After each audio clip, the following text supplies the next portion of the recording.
There's three main reasons why you might struggle with your pistol squat in this video. We look at each of those three things and offer you solutions. Let's get into it. Problem number one, ankle dorsiflexion. What is that? It's the ability to close the angle between the shin and the foot. A good way to test your ankle dorsiflexion is against a wall.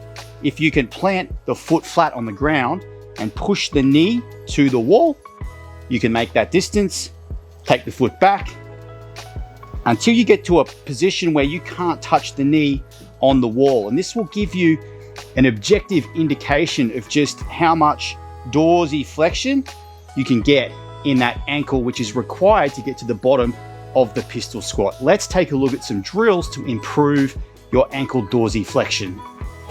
One way to improve our ankle dorsiflexion is to offer it some weight or some loading. So if you're on a box like this, it offers a mechanical advantage because you can really get your weight up and over that knee. I'm trying to keep the heel planted to the ground, and then I'm pressing weight down through my knee and trying to actively close the angle between the foot and the shin. I can also use something like this, an extra weight for some extra load, and we can hang here for a good 30 seconds. After that, what we can do is an active contraction up for 5, 4, 3, 2, 1, and relax and try and deepen that stretch for another 5 seconds.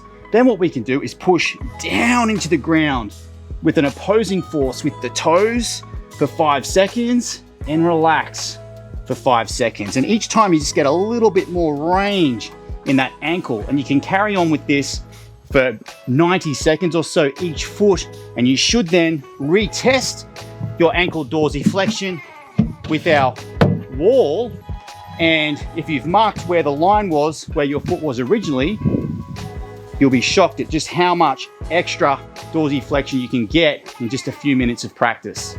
Common problem number two, you just don't have enough strength for a single-legged squat. It's very different to a two-legged squat when you take one leg away because of the balance component and also just the brute force, the brute strength you need for a single-legged squat. So a great thing to do is use a step or a box like this, and you can actually start from the top position and try and work your eccentrics, going as slow as I can on the way down and recovering. You can do eccentrics like this. I like to put the hands out in front and the leg out in front, just so that you can get some counterweight in the mechanics of the pistol squat. If that's feeling okay, you can add in the upwards portion of the pistol squat as well. So you can come down, recover, and give yourself a little push up to build up sets of 5 to 10 reps per leg. And you want to do sets of 3 to 5 sets. One of the reasons why the box offers a mechanical advantage for our strength work with the pistol squat is because it takes away the compression strength we need in the non-working leg.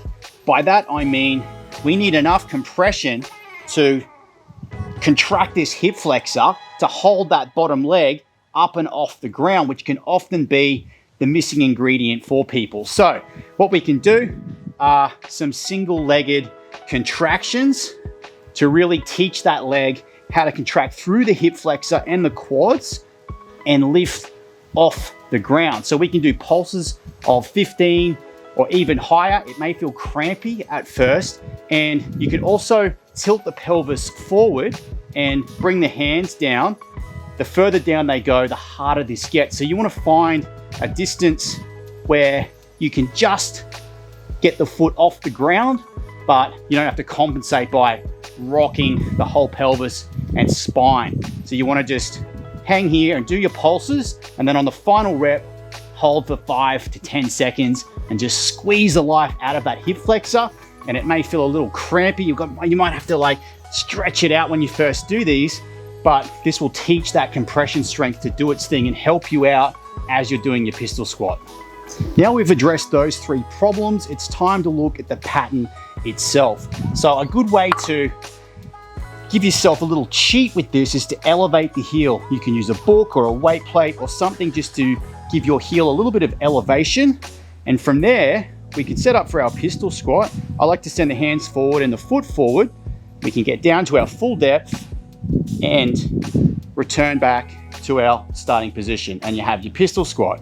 Now, if we take the plate away, it gets much, much harder. But again, same setup. I'm going to reach forward, send my chest forward, and the bottom foot comes out. I find that bottom resting position and back to my starting position.